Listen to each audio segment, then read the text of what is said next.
Նպատակին հասնելու համար պետք է ձգտում ունենալ, պետք է ինքը իրեն ասի, իսկ ինչու ոչ ես, եթե քո ընկերուհին, քո հասակակիցը գնացել հասել է ինչ-որ բարձունքի, ներքին այն չեմ ուզում նախանձ ասեմ, ուզում եմ բարի խթան ասեմ, միթե դա քեզ չի ստիպում, որ դու էլ նրա կողքին լինես, նրանից մեկը լինես, որպեսզի դու էլ քեզ հաղթանակած զգաս, մարդու ամենամեծ անհատի երիտասարդի ամենամեծ ոգևորող պահը հաղթանակի հասնելու պահն է։ Չպիտի երկնչես, չպիտի մտածես, որ փորձը փորձանք չդառնա եւ չհրաժարվի։ Ես հիմա ձեզ մի շատ հետաքրքիր պատմական երևույթ եմ ուզում ներկայացնեմ, թող գնա այդպես։ Դուք լսած կլինեք պատմության մեջ այսպիսի արտահայտություն կա՝ մրջյունի համառություն։ Այս դեպքի համար եմ ես դա ուզում պատմեմ։ Ինչ է նշանակում դա, թող իմանան, ով չգիտի, թող իմանա։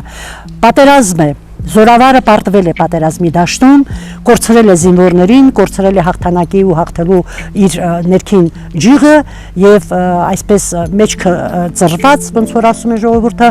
եկել հասել է պալատ ու նստել է այդպես, ողբում է իր պարտությունը։ Հանկարծ նկատում է, որ պալատի սյուներից մեկի վրայով մրջյուն է բարձրանում։ Ինքը իր խոհերով տարված կամած այս մրջյունին սենց մատով խփում գցում է։ Այս մրջյունը ընկնում է ներքև։ Մի քիչ հետո այս մրջյունը նորից է բարձրանում։ Զորավարը նայում է սրան, էլի այդպես ուշադրություն չի դարձնում։ Այս դեպքը, այս էպիզոդը կրկնվում է մի քանի անգամ։ Ի վերջո զորավարը էլ չի ուզում, ուշադրություն չի դարձնում, չի ուզում սրան գցի, մրջյունը բարձրանում է ու զորավարն այն պահին է նկատում, որ մրջյունը հասել է արդեն սյան գագաթը,